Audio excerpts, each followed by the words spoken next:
алишер усмонов, олигархи Кремл, ки аслан o'zbek аст, барои таблиғи забон ва фарҳанги русӣ дар O'zbekiston маблағ ҷудо кардааст. бо кӯмаки Вазорати маорифи O'zbekiston ва Вазорати маорифи Русия дар якҷоягӣ бо фонди хайрияи Усмонов бо мақсади таблиғи забони русӣ дар O'zbekiston бо баҳонаи баланд бардоштани сатҳи таълими он лоиҳаи зӯр классро ба роҳ монданд. ҷонибҳо дар бораи татбиқи ин лоиҳа баёнот имзо карданд. санади дахлдор 11 октябр дар Тошканд дар ҷараёни сафари намояндагони Русия ба имзо расид. ҳамчун иҷрокунандаи лоиҳаи мазкур Донишгоҳи давлатии омӯзгории Русия ба номи Герсен ва Донишкадаи бозомӯзӣ ва такмили ихтисоси роҳбарон ва мутахассисони системаи маорифи алвонӣ гардиданд. Прибыла группа российских учителей русского языка и методистов.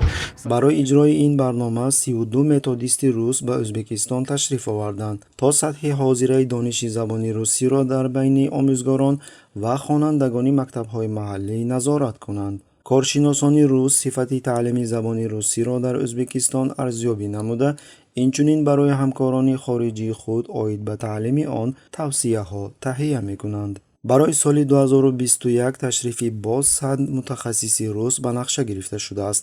шумораи мутахассисони фиристодашуда ҳар сол 100 нафар зиёд мегардад. тибқи натиҷаҳои ҳамаи марҳилаҳои барнома тақрибан 30 000 омӯзгорони o'zbek аз он мегузаранд. Для меня неразрывно связаны друг с другом общие истории, более 100 лет, общим культурным наследием. ҳамзамон дар паёми видеои худ Усмонов дар бораи як фарҳанги умумии Русия ва O'zbekiston сухан кард, аммо олигарх аниқ накард ки кадом фарҳанги умумиро дар назар дорад.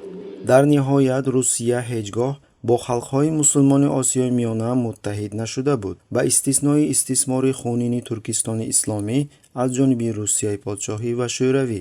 Усманов Алишер Бурханович, основатель компании USM Holding. ёдрас мекунем ки олигархи o'zbektabori рус Алишер Усмонов яке аз шарикони наздики Путин дониста мешавад, ки дар натиҷа ӯ қаҳрамони пайвастаи тафтишотҳои зидди коррупсионӣ мегардад. Откроет много новых имен, которые войдут в историю двух государств.